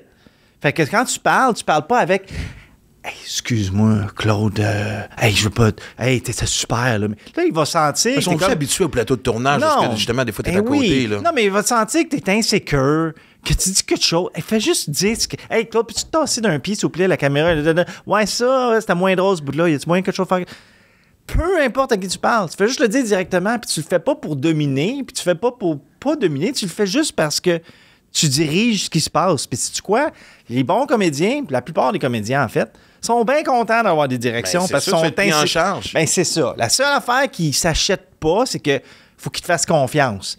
Puis ben ça, ben, c'est avec l'expérience, c'est avec ils ont vu ce que tu as fait ailleurs, Fait que là, à un moment donné, ils voient que ils te font confiance. Puis à partir du moment qu'il y a de la confiance, là, c'est réglé. Tu fais juste faire ta job. C'est pas un power trip. Tu fais pas un power trip. C'est pas ça. C'est juste de placer les affaires. Tu demandes pas au 2x4 pourquoi qu'il fit, pourquoi tu le coupes là. Tu fais juste le couper. S'il sent bien être là, ouais, petit truc. Ouais, that's it. Mais puis c'est drôle parce que, tu sais, dans les dernières années, on s'en parlait souvent, puis c'était toujours la pression avec les nouveaux paramètres de société, tu sais, où est-ce qu'on peut aller, où est-ce qu'on peut pas aller. Ouais. T'as-tu l'impression que là, parce que je pense que vous l'avez bien géré à la gang dans les dernières années, t'as-tu l'impression que la poussière retombe un peu là, sur genre, OK, là, on va apprendre. Moi, c'est un peu ce que je dis, là. L'humour a été loin dans une certaine direction, mais ça a toujours été ça, la job de l'humour, d'être un miroir de société. Ouais. Et ça, depuis l'époque des Fous du Roi. Ouais. Là, on s'en va trop loin dans l'autre côté, parce que là, tout le monde est victime de quelque chose, tout le monde se sent visé, tout le monde pense qu'on parle de toi, tout le monde est blablabla. Moi, j'ai toujours dit, une société forte, c'est une société qui a de l'autodérision. Ben oui. Penses-tu qu'on revient vers ça ou tu sens encore la lourdeur de... Bon, ben c'est sûr qu'il faut que tu fasses attention à ce que tu vas dire. Parce que l'écriture a été plus facile cette année que des années précédentes. On est encore dans cette lourdeur-là de... Bon, qui va avoir de la peine? Qui va fucking aller, tu sais, créer victime sur les réseaux sociaux ou dans les médias? Mais tu sais, mettons, dans les années 80-90, mettons, à RBO, des fois, là, ils prenaient... Puis qui sont mes idoles d'enfance. Là. Moi, j'étais un énorme fan de RBO, puis tout ça, puis j'ai vécu là-dedans. Mais il faisait certains sketchs, des fois, qui prenaient, mettons, je sais pas qui, n'importe qui, une chanteuse qu'on la trouve fatigante. Puis là, on rit d'elle, puis là, ça devient la tête de Turc dans un sketch pour des raisons plus ou moins valables. C'est des raisons que cette personne-là nous tombe ses nerfs. On est dans une époque que ça se fait plus tant, ça. Ce qui n'est pas de mauvaise chose. Ce qui n'est pas de mauvaise chose, moi, je me suis dans le temps, tu sais, j'ai parlé à du monde, tu sais, dans le temps de Piment Fort. Ah ouais, hey. Pensant à Kathleen, pensant à Jean-Marc Parent, ça a fucking fessé, là, ça a blessé profondément. Et où la ligne entre harcèlement puis joke à un certain moment donné. Puis je fais pas de joke. Puis Piment Fort, c'est un exemple, mais il y a aussi des radios qui ont poussé fort sur des jokes puis toutes sortes d'affaires sur des individus. On n'est plus là, ce qui est vraiment correct. Mais en même temps, si quelqu'un fait une marde, oui, là, tu peux rire en masse, il n'y en a pas de problème à rire pas qu'ils le méritent, mais des gens qui se sont démarqués de façon, tu sais, pas habile, ou des gens au pouvoir, ou des compagnies au pouvoir, ou plein d'affaires de gens. Faut juste pas que tu fasses par en bas à cette heure. C'est juste ça que j'ai. Faut que tu fasses honnêtement. Tu fasses de côté, tu fasses par en haut, tu fasses pas par en bas. Puis je pense que ça, je l'ai appris au cours des années, tu sais, les différents trucs. Tu fais pas exprès pour... Tu sais, on essaie que le bye-bye soit pas uniquement à gauche, uniquement à droite. On veut qu'il fasse des deux bords, mais il faut juste qu'il fasse aux bonnes places. Puis je pense que c'est ça l'affaire. Puis il faut juste écouter le monde. Tu sais, le mouvement woke, moi, je suis pas particulièrement woke. Il y a des affaires qui me tombent ses nerfs vraiment dans ce mouvement-là. On est trop vieux pour être woke. Ben c'est ça. On n'est pas été élevé comme ça. Non, mais on n'a pas été élevé de même. Mais c'est pas toute de la folie non plus. C'est pas tout, c'est des schizophrènes. C'est pas... Non. Il y a des affaires à retenir là-dedans, puis des affaires de base, comme le respect, puis juste de réfléchir à qui... Mais en fait, moi, c'est le problème là-dedans, c'est que, tu sais, on sait que les opinions sont de plus en plus prononcées. On sait qu'on dirait que les extrêmes du spectrum, tout est rendu plus large. Et c'est le manque de communication. C'est weird, hein? C'est comme... OK, parfait. Si telle affaire est arrivée qui fait chier tel groupe, on peut s'asseoir pour en jaser parce que peut-être tu peux me montrer une autre façon de voir les choses. Non, c'est tout de suite le fuck you, parle-moi plus. On coupe tout de suite les ponts. Une guerre pogne, on s'envoie chier, puis on tasse les deux parties dans chaque coin, puis après ça, on s'entoure des gens qui pensent comme nous autres à envoyer. Mais jamais personne ne s'assoit collé sur en face de l'autre pour dire j'avais pas vu ça de même, pourquoi tu l'as pris de même, il faut falloir qu'on ramène ça, là. Mais je pense que c'est une guerre des clans, là. Tu vas faire de jeu de mots, là. Je pense que totalement. Puis je pense que c'est ça le problème des réseaux sociaux, c'est que on a, tu sais, quand on se parle, nous autres, on se voit, on s'entend, on s'écoute, on se sent, je vois tes réactions. On n'a pas ça sur les réseaux sociaux. On a juste 146, je sais pas combien de caractères sur Twitter, puis un post Facebook de temps en temps. Des fucking emojis qui sont en train de... On essaie de trouver le meilleur pour nous exprimer, puis des fois, on n'en met pas, puis c'est pas tout le monde qui est aussi habile pour s'exprimer. Si tu mets pas d'emojis, l'autre personne qui reçoit un message te questionne sur comment tu te sens, ce que tu penses. Exactement, tu sais. Fait qu'il y a 1 million de façons d'interpréter ça, puis on interprète de façon... habituellement beaucoup plus négative que positive. Là. C'est rare que... S'il y a quelque chose qu'on comprend pas, c'est est-ce qu'il rit de moi? Est-ce qu'il m'attaque? Est-ce que... Tu sais, on se dit pas est-ce que c'est gentil? On a tendance tout de suite à tout le monde être un peu craqué quand on se fait attaquer. On est tous à défensive. On est tous à défensive. Fait que ça, c'est une autre affaire que j'ai commencé à faire dans ma vie. Là. C'est quand, mettons, soit quelqu'un me répond pas un texte, mais toi, tu textes un chum, tu textes la job, ils répondent pas. À la place de dire ouais, ce style-là, il veut plus me parler, ou qu'est-ce que j'ai fait? Je fais, hey, c'est quoi? On va laisser une couple de jours passer. Il y a peut-être 1000 raisons pourquoi il me réécrit pas. Il y a peut-être 1000 raisons pourquoi j'ai eu un unfollow de telle personne, de whatever. Non, mais tu sais, des affaires... Non, mais c'est rendu que les unfollow, on les prend personnellement comme une rupture. Oui, il faut comme se chiller. Je connais la personne, je parle. Là, oui, mais il faut comme chiller avec ces affaires-là parce qu'on le sait pas. Puis c'est ce que je disais justement à ma blonde récemment. Elle avait une amie qui avait un follow. Puis elle dit comment ça qu'elle m'a un follow? Puis elle te follow toi. Puis j'ai attends. Il y a sûrement une raison. Tu la connais. Il n'y a pas de raison pour qu'elle t'ait un follow. À la place d'être fâchée, puis la bloquer, puis la unfollow toi aussi, puis juste pas y parler pendant 2 mois. Ouais, c'est ça que je fais, moi. Ben c'est ça. Ouais. Pourquoi tu lui demandes pas moi, à la place? Je suis boudeur ceinture noire, hein. Fait que... Chris. Ah, je savais pas ça. Oh, oui. Ah, ouais. Ouais, je suis soupe au lait et boudeur, ce qui n'est pas une bonne combinaison. Ça se calme, là, mais... Ce qui est fréquent chez les humoristes, cela dit. Qui est weird, bizarrement parlant. Tu nous mets tous dans la même gang, c'est ça? Non! Fait que là, on va se tenir ensemble. On va aller... exactement ce qu'il est en train de dire. C'est exactement. Là, c'est curieux, c'était quoi la raison pourquoi il y a eu le j'ai dit là, écris à ton ami, là, demande, hey, tu sais, finalement, le lendemain, il a écrit, puis finalement, elle dit, j'étais une follow, pas en tout. Puis là, il y avait eu des bugs avec Instagram, puis là, whatever. Puis là. Ça, je vais me dire maintenant à chaque fois. C'est un bug de Instagram. Non, mais je te dis que c'est plus compliqué que ce qu'on pense. Puis on a tendance à se sentir concerné par des affaires, des fois, qui nous concernent. On a tendance à tout prendre personnel. Puis à un moment donné, il faut faire, hey, c'est quoi? Je vais attendre avant d'avoir la vraie haute version des faits. Parce que je vais avoir plein d'émotions, moi, être stressé, moi, être en crise, je vais penser à ça, je vais dormir mal, pour quelque chose que je sais pas. Je suis tanné, moi, je fais plus ça. À cette heure, quelqu'un me répond pas, je dis, bon, ben, il doit être occupé, ou whatever, peu importe. Puis là, si on se reparle dessus, puis le moment donné, si on se parle pas pendant 2 ans, là, un moment donné, je vais dire, hey, qu'est-ce qui se passe? Clairement. Tu sais, je dis pas qu'il y a rien qui arrive jamais, je dis juste qu'il y a une bonne partie du temps que c'est bien pire dans notre tête que dans la vraie vie. Tout le temps.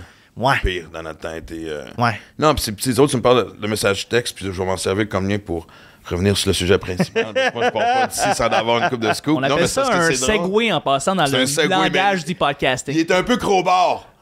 Mais non, c'est parce qu'un matin, tu me textes puis tu me dis hey, on se voit toujours tantôt. Puis j'ai oublié de t'envoyer l'adresse du studio. Ouais. Fait que je te réponds, puis là, je suis au parc à chien avec Oran, puis là, je reçois un autre message de toi, mais dans un message de groupe. Oui. Et ça dit OK, tout le monde, toujours bon pour le meeting tantôt à propos de tel sketch. Je dis pas c'est quoi. Je dis pas c'est quoi, je te le promets, c'est. Écoute, c'est une belle occasion de te prouver que tu peux avoir confiance en moi. Puis j'ai le scoop sur un sketch. Tu scoop sur un sketch. Mais après ça, tu m'as retexté. Oups, Max, t'étais pas supposé d'être là, je suis désolé. Je fais non, t'inquiète, mais là, j'ai hâte de voir le résultat final. Mais. Parce que. Ouais. Mais parce que le script éditeur s'appelle Maxime Caron. Fait que là, j'ai comme fait un groupe texte à Maxime, mais le dernier Maxime, c'était toi. Moi. Fait que là, t'es rentré dans le groupe texte secret. Mais ouais. Fait que, ouais, quoi par rapport à ça? Exact. Non, mais c'est parce que je sais, non, mais je m'imagine à ta place, puis je suis curieux en tant que fan, là, de savoir un peu. C'est dur d'avoir des scoops par rapport à ce qui s'en vient. Ben, c'est ça qui est plate. Je peux pas vraiment donner du scoop, là. Mais, tu sais... Mais il faudrait, parce que ça va être ça le titre du podcast. Plein de scoops. Scoop de bye-bye. Plein de scoops. Ah oui, je vais même marquer plein de scoops. Souligné et de... C'est vrai, hein? Non, mais... Parce que moi, c'est là, je parlais avec Julien Temple, justement, à propos du prochain show que je vais écrire, puis il est revenu dans l'équipe du Bye Bye. Ouais, il est bon, Julien. Ouais, ben c'est sûr. Mais, puis il me disait, tu sais, on soupçonne, mais en même temps, on sous-estime le niveau de travail, parce qu'il avait pris une pause, je pense, une couple d'années, puis il a dit, je suis content cette année, je suis revenu en force, parce que... Tu sais, moi, dans le temps que j'écrivais mon dernier show, je travaillais avec Julien, puis j'avais de la misère à voir. Il était plein en train de travailler avec vous autres, puis c'était comme... Ouais. Mais ce qu'il me disait le plus drôle, c'est que les auteurs, il faut qu'ils vous lisent les sketchs. C'est pas les comédiens qui lisent les sketchs, pas les premières versions. Mais tu sais, si tu connais bien Julien Temple, il représente très bien les auteurs. Il y a une raison pourquoi ils sont auteurs, ils sont pas humoristes. Ouais. Ils veulent pas... Non, lire des sketchs. Et non, même à un moment donné, j'étais juste parenthèse, une anecdote. Il y avait... c'était pour la nomination pour le gala des Oliviers, puis je pouvais pas être là. Ouais. Puis j'étais en nomination pour quelque chose, et quelqu'un savait que Julien travaillait sur le show, fait qu'ils sont allés mettre un micro d'en face de Julien pour avoir... Et puis ça a été du... Ouais. Fait qu'il il me répond, tu sais, on en parle l'autre fois, il me dit, le pire cauchemar de tous les auteurs, c'est de lire ses propres textes. Puis là, c'est ça à chaque rencontre. Mais non, mais même toi, je veux dire, quand tu les écoutes, t'imagines, évidemment, ça doit être facile de dire que si ça concerne, on sait que, mettons, Huard est là cette année, c'est un sketch qui va être fait par Huard. Ouais. Quand l'auteur te le lit, t'entends Huard. Ouais. Mais ça doit être quand même assez drôle, parce que, je veux dire, je veux pas insulter les auteurs, mais c'est pas des gens de delivery. Non, mais c'est sûr que... Ça ajoute pour beaucoup, parce qu'il y a une différence entre lire un texte d'une façon très nerveuse, et de le faire. Hey, j'ai un nouveau... Ouais, mais il y a plein d'affaires à dire par rapport à ça. Faut voir, il y a différentes façons... Dont un scoop aussi, même. Peut-être, probablement un scoop. Mais... Ça agace. Non. Sérieux, Simon. En fait, autour de la table, c'est sûr que quand tu lis un texte, comme quand tu comptes une joke, si ça compte mal, c'est fini, OK? N'importe qui travaille, c'est fini. Il n'y a pas de deuxième impression. Mais comme quand tu écoutes pour du travail, tu l'écoutes autrement, OK? Ça, il y a ça. Il y a eu, au cours des années, on a déjà eu Bruno Landry qui écrivait des textes, on a eu Yves Pelletier, que c'est des interprètes extraordinaires, d'humour, sont hallucinants les deux. Puis je me souviens, Bruno Landry, des fois, nous lisait des textes, puis on riait autour de la table, puis là, on arrivait au tournage, puis on le tournait. Ouais, c'est pas si drôle que ça, ce texte-là. Parce que son delivery était bien meilleur que son texte. Fait que... Puis là, le texte était livré par quelqu'un d'autre? Ouais, puis là, ça marchait plus soudainement. Fait que ça, c'est un autre danger. Fait que là, c'est comme, ben là, c'était tellement bien vendu que c'était pas si fort que ça, finalement. Là. Le vendeur était vraiment bon. Fait qu'il y a ça qui arrive. Quel reproche à se faire mais tu m'as trop bien vendu un sketch ordinaire. Un sketch ordinaire, ben oui, parce qu'ils sont tellement drôles. L'autre affaire qui arrive, c'est qu'on fait aussi une lecture avec les comédiens, tu sais, une première lecture pour juste... Mais les comédiens, ils reçouvent les textes comme 2 jours avant. Ils n'ont pas le temps de répéter réellement, de placer rien. Ils savent même pas qui va jouer quoi. Ah ouais, non, pas avant de tourner, avant de répéter. Une espèce de qu'on se lit tous les textes avec les comédiens. Okay. Une grosse rencontre, ça. Mais si tu veux tuer un bye-bye, là, fais-les tes textes par des comédiens qui l'ont pas tant lu puis qui découvrent un peu le texte. C'est horrible, là. C'est comme le meeting le plus déprimant de la Terre. Pour vrai? Hey, Claude Legault, là, un des meilleurs acteurs qu'on n'a jamais eu. Puis qui a fait de l'humour. Puis il a fait de l'humour. Il est un gars brillant, sensible, on le veut comme leading man partout. On va te dire, en lecture de texte, juste de même autour de la table, là, tu dirais pas « Aïe, aïe, c'est Claude Legault, le comédien », tu dirais « Hey, c'est qui le stagiaire? » Excuse, parce qu'il y a quelqu'un qui nuit à la rencontre en ce moment. C'est Claude Legault. Puis pourtant, tu sais, devant la caméra, final est toujours extraordinaire. Fait que, tu sais, c'est pas nécessairement... Je trouve que le nom de Claude revient souvent depuis tantôt. Je sais pas si... je trouve que c'est un bon exemple. Il est capable d'en prendre, fait que c'est lui qu'on peut se servir de... Non, mais c'est un acteur extraordinaire, tu sais. Mais sauf que c'est comme lire autour d'une table quand tu travailles, là. Ben, c'est ça, c'est du travail. Puis il faut que tu vois que... Pareil comme quand tu dessines, mettons, justement, tu fais des anecdotes de construction, mais tu dessines un plan sur un napkin, ben c'est sûr que si tes murs sont tout croches, puis en bleu, puis les proportions marchent pas, ben oui, c'est sûr que c'est une maison de marbre de même, mais ça va être drette quand on va la construire, t'sais. Vous donnez jusqu'à quand pour avoir un deadline? Tu sais, on se pose la question, moi puis Chuck tantôt, tu sais, je veux dire, ben là, évidemment, au moment où on se parle, on est rendu au début décembre. Tout est pas mal canné, tout est pas mal tourné. On tourne jusqu'à mi-décembre. OK. Puis on se garde tout le temps une porte. S'il y a quelque chose de majeur, non, mais c'est clair. majeur, oui, exact. Mettons, Donald Trump meurt le 23 décembre. Ben là, c'est sûr qu'il va falloir tourner quelque chose. Il va falloir l'adresser d'une façon ou d'une autre. Fait que... Est-ce que c'est arrivé souvent, ça, justement, de dépasser les deadlines? Une fois. Une fois en 7 ans. Une fois en 7 ans. Ben là, cette année, je sais pas encore. Mais tu sais, une fois en 7 ans, c'était Charest qui pensait se représenter. Ah ouais, OK. Ouais, on a fait un quickie qui était très ordinaire, cela dit. Je pense qu'on aurait pu ne pas le faire, puis ça n'aurait rien changé. Mais c'est arrivé une fois... Ouais, mais c'est toujours la question de si on parle pas de ça, on est-tu out? Je te connais, tu veux... Ouais, tu sais, on essaie de couvrir l'année, mais tu sais, il y a une obsession de vouloir tout couvrir. Mais là, à un moment donné, on est des humains, puis on essaie de couvrir ce qui est important, entre guillemets, là, ce qui nous reste dans la tête. Puis des fois, des petites couilles que... Ça, c'est une autre affaire que j'ai appris au fil des années, tu sais. Les nouvelles, il y a comme 2 sortes de nouvelles. Hein. Il y a la nouvelle qui dure une semaine, puis quand une semaine, c'est fini, là, cette nouvelle-là, qui c'est bien drôle, cette semaine-là, puis tout le monde rit, puis aïe, il faut que ça soit dans le bye-bye, puis le monde t'écrit au mois d'avril. Hey, ça, c'est sûr, il faut que ça soit dans le bye-bye. Ça, c'est une genre de nouvelle. Ouais, puis rendu le 31 décembre, t'en souviens même plus. Non. Puis il y a un autre genre de nouvelle, comme quand, mettons, Sophie Grégoire a chanté a cappella. Puis c'est une vidéo sur YouTube. Puis ça fait 7 ans de ça. Puis on s'en souvient encore parce que c'est malaisant. En fait, la fois qu'on me raconte une anecdote, j'ai encore le même frisson dans le dos. J'ai jamais été... Tu sais, on a fait un sketch là-dessus. J'ai moi-même écrit un sketch là-dessus. C'est Anne Dorval qui faisait Sophie Grégoire. Je sais que j'ai jamais été capable d'écouter la vidéo au complet. J'étais trop mal à l'aise. J'étais pas capable d'écouter cette vidéo-là au complet. Je fondais dans mon banc quand ça jouait. Ouais. T'es pas tout seul. Moi aussi, je suis pas capable de finir cette vidéo. Je peux pas finir cette vidéo-là. Il y a quelque chose d'anormal qui se passe. C'est comme, oh mon Dieu. Elle a beaucoup de pouvoir, cette femme-là. Puis, fait que c'est ça. Mais je sais plus. Je sais plus, là. Je sais pas c'est quoi. Mais tu penses qu'à travers les 7 ans... Parce que moi, je sais que à ta place, ben, moi, je me connais. La première année, j'aurais été beaucoup plus... j'ai eu de la misère à décrocher de genre, OK, le sketch est vraiment bon, le gag est chien, mais Chris, que c'est drôle, puis c'est pertinent parce que ça fit avec ce qui s'est passé. Mais je connais, justement, je vais croiser cette personne-là. Est-ce que ta carapace s'est épaissie depuis 7 ans? J'ai pas d'amis. Ça aide! En fait, c'est une belle philosophie de vie de, justement... Le plaisir de ne pas avoir beaucoup d'amis, c'est que tu peux faire chier encore plus d'un monde. Non, mais je pense qu'on n'a pas de... Tu sais, je pense que c'est arrivé une fois en 7 ans que j'ai averti la personne qu'on allait faire un sketch. Puis pour vrai? C'est Marie-Pierre Morin, que l'année qu'on a fait Les Dents de la Morin. Ouais. J'ai jamais dit c'était quoi le sketch, mais tu sais, elle, ça allait pas bien, ses affaires. Puis, tu sais, avec le MeToo, c'était compliqué. Puis, je ferais pas semblant que je la connais pas, je la connais. Fait que je pense, je me souviens pas si c'est pas elle, je sais pas qui a texté qui, mais j'ai dit, garde, c'est sûr qu'il va y avoir de quoi, là, je te le dis tout de suite. Puis, tu sais, je pense qu'elle s'est mise à brailler, genre au téléphone. Tu sais, ça allait tellement pas bien. J'ai dit, garde, Marie-Pierre, t'as mieux que ce soit moi qui fasse ce sketch-là que quelqu'un d'autre qui t'aime vraiment pas, OK? Fait que, tu sais, on n'a pas le choix de l'adresser, c'est la plus grosse nouvelle de l'année. Là, c'est sûr. Fort. Mais tu sais, sûr qu'il va y avoir de quoi. Mais t'as mieux que ce soit moi que ce soit quelqu'un d'autre. Puis dans les circonstances, tu sais, moi, je pense que je suis super content du sketch qu'on a fait sur ce sujet-là. Les Dents de la Morin, c'était drôle, c'était cartoon, puis c'était le fun, puis ça parlait du sujet. Mais ça aurait pu être bien plus chien que ça, là.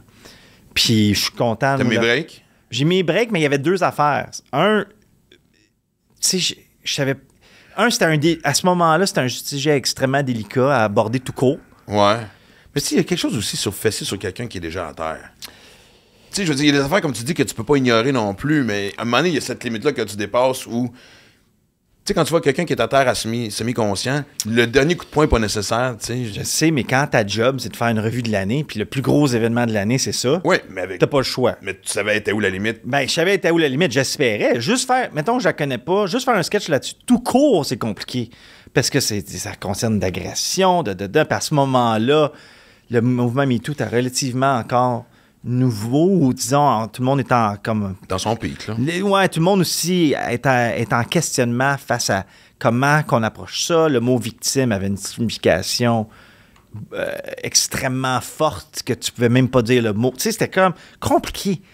Puis finalement, on a fait un sketch qui était une idée, je pense, que j'ai brainstormé avec Daniel Grenier puis sa blonde autour d'un char à Victo dehors. Francis Cloutier était là aussi, les Chickens. Puis je pense que c'est... toujours des bons lieux de brainstorm, ça. Ben oui, dehors dans le char. autour d'un char. Ah ouais. Non, tu sais, puis je pense que c'est peut-être même la blonde à Daniel qui a dit les dents de la Morin, genre juste une joke de même. Puis oui, on fait ça. Puis là, on est parti, puis on a fait on a écrit un sketch là-dessus. Mais c'était le fun parce que c'était cartoon, ça faisait que c'était pas ancré sur la réalité à ce point-là. Ça faisait que c'était léger, même si c'était un sujet extrêmement lourd. Puis c'était ça mon but comme producteur. Ouais. Puis j'avais l'impression aussi que justement, Bye Bye 2020, où est-ce qu'il y a eu ce sketch-là, tu t'es permis d'être un peu plus absurde aussi, parce que justement, l'année coronavirus était tellement lourde que les sketchs allaient un petit peu plus dans l'absurdité. Puis les dents de la Morin, justement, ça s'apprêtait bien avec l'idée pour en parler tout en étant, tu sais, on fesse pas dans la blessure directement, mais on en parle de manière un peu plus absurde avec les dents de la mer. Donc, Tout à fait. Puis on a failli, vu que c'était la pandémie, on a failli pas faire de bye-bye cette année-là. Parce que c'était tellement une année dramatique qu'on se disait comment qu'on va faire des jokes avec tout ce qu'il y avait. Le sujet était limité aussi. Il y avait un fucking sujet. Il y avait un sujet, puis c'était lourd que le Christ, puis c'était comme, qu'est-ce qu'on fait avec ça? Fait qu'au mois de juillet, on s'est comme donné une pause en disant, on le fait-tu, on le fait-tu pas? Puis là, je pense qu'on s'est donné le go final au mois d'août. Je sais même pas si Radio-Can est au courant de cette réflexion-là, mais c'était comme, aïe aïe. Tu sais, puis finalement, on a décidé de le faire. Puis finalement, ça a été une de nos meilleures années. Parce que, puis là... On avait besoin d'un... Ben, c'est là que ça m'a confirmé la théorie. La théorie, c'est que plus il y a de la merde dans les médias, plus ça fait un bon show de bye-bye. Puis ça n'a jamais été aussi vrai que les 2 dernières années. C'est-à-dire qu'on avait du contenu. Tout le monde s'identifiait à ce qu'il avait vécu. Tout le monde avait besoin de rire de ça. Tout le monde avait besoin d'une soupape. Tout le monde avait besoin... C'est la première année que je sentais que le monde avait besoin d'un bye-bye. Le monde, c'était carrément presque une prescription du gouvernement. C'est comme même le gouvernement avait dit d'écouter le bye-bye. Genre, vous écoutez le bye-bye, vous êtes en confinement, whatever. C'est vrai, le gars avait dit ça. Le go avait dit ça. C'est la première année que je sentais que mon travail était plus que juste du divertissement. Je me disais, on fait une thérapie de groupe, tout le monde, là, parce qu'on vit la même affaire. C'est le fun comme feeling. Hein? C'est le fun comme feeling. Là. Écoute, oui, c'est le fun. Oui, c'est le fun. Dans les circonstances, c'était le fun. Puis j'étais extrêmement stressé cette année-là là, de... Justement, des nuits pas dormir, des cauchemars, on les fait en masse. Mais même si t'es relax, je pense que tu vas l'être encore un peu cette année. Moi, je vais te texter le 31 pour être sûr. Puis je sais que là, de toute façon, t'as un meeting bientôt pour le fameux sketch que tu m'as texté. Oui, c'est vrai. Pour lequel je n'ai juste que quelques indices. Je t'achalerai pas avec le scoop, mais c'est parce que c'est vraiment la curiosité. Mais OK, dernière question. Juste, par contre, ça a été quoi le plus gros défi de cette année? Le gros défi à relever? C'est quoi les plus gros défis cette année? Cette année, on n'a pas eu de passe à la palette dans les médias tant. Moins que le monde pense. Les passes à la palette, là, je veux dire, des sujets qui sont... On n'a pas eu... Que ça s'écrit tout seul. Là. Que ça s'écrit tout seul. On n'a pas eu tant de ça. Fait qu'il ça a été plus dur à écrire un peu, plus de travail. Mais cela dit, je pense qu'on a un très bon show, mais il a fallu là, y mettre de l'effort côté écriture. Ouais. Okay. Ben, gars, c'est comme plate comme obstacle. C'est plate comme obstacle. Mais bon, c'est celle que j'ai. Je m'excuse. Pour finir là-dessus. On finit là-dessus. Ça finit super bien. Ah ouais. Ça prend un scoop. Non, je viens là. J'avais jamais pensé sur un de ces fatigants-là, mais moi, j'ai de la misère à rester Je suis pas patient dans la vie, tu sais. Fait que ça, tout le monde le sait, là, tu sais. Mais là, surtout que là, j'ai le scoop d'un sketch. Fait que là, j'ai comme je vais avoir un indice. Mais quand je suis content de savoir que tu le vis autrement. Écoute, honnêtement, puis tu sais, de tout ce qu'on a parlé depuis le début. Ça fait comme je te dis, honnêtement, c'est drôle parce que ça fait comme 5-6 ans qu'on se connaît, puis je vois le Simon Olivier Facto calme. Ouais. Puis je repense à nos premières rencontres, je me dis, si moi, vraiment, je suis un peu comme toi présentement, c'est que ça va quand même crissement bien. Donc, on a une évolution similaire. Là, il faut juste que je cours plus longtemps pour te suivre. Faudrait qu'on court ensemble un moment donné. Eh oui! Sans joke, là. Non, pour de vrai. Faisons ça. On s'inscrira à une course. Parfait. On fait ça. Puis je te texte le premier pour te souhaiter bonne année. Ah ben, merci. Puis, en tout cas, merci beaucoup pour l'invitation. Ça fait plaisir.